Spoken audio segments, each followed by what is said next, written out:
Hello guys, yan may ginagawa na naman tayo. Pag may lower back pain ka, yung hamstring mo nagtatight yung muscle mo. So ang ginagawa natin, release natin yung hamstring muscle niya.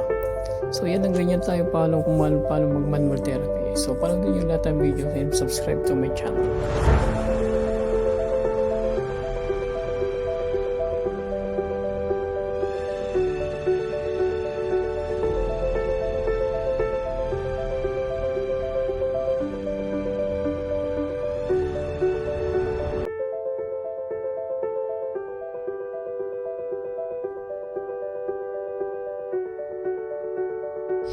Hello guys, so ganyan manual therapy sa may calf muscle niya. So gawin na natin yung calf muscle niya both kasi sumasakit yung hamstring niya. So both ng lower legs niya dapat gawin natin.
So after natin mamasahe ang lower niya, so pupunta tayo sa glutes tapos sa lower upper back niya.